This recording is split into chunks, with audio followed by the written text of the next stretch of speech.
bigger to this team? Yeah, I think he's.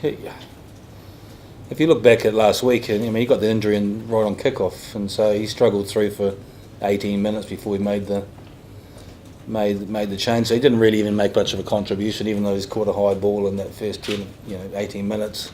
His game was pretty limited, and we hadn't played well in that period too. So he's developed really well as a 10 in terms of his understanding now and the variation he brings to deciding on how to play in terms of whether we set a close target followed by a wide target. It's just our kicking strategy in terms of slowing line speed down and turning them around and potentially being an attacking running threat himself by playing flat and wide too. So he's important to us, and he's really developed over the last couple of years. I think a lot of players have a lot of confidence in him as a 10 because he does communicate and speaks well, and speaks with a lot of confidence. Players realise how competitive he is as well, and so he's incredibly well respected in that role.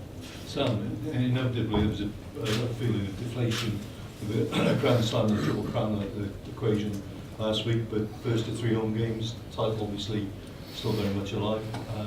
Is the buzz back?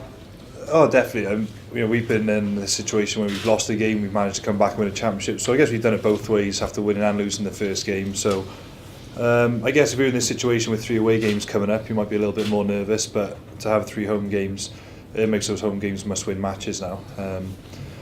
So yeah, just take each game as it comes now. But you're gonna, if we can, it's almost in our own hands. If we beat everyone to come.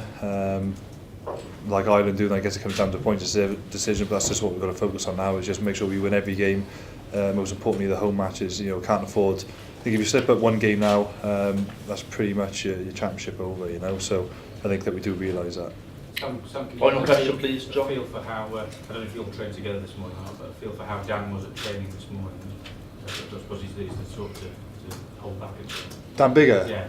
Oh, he was fine. He was barking instructions and telling everyone what to do like he always does. So he was back to his usual self. He's doing all his kicking extras, high ball extras. So it's great that he's made a good recovery. Just shows what a good professional he is. A lot of people wouldn't have seen the late nights, been on the ice machine all the way through the night, not probably stringing together more than 2 hours kip in one moment, and then with the physios when everyone's having a couple of days off.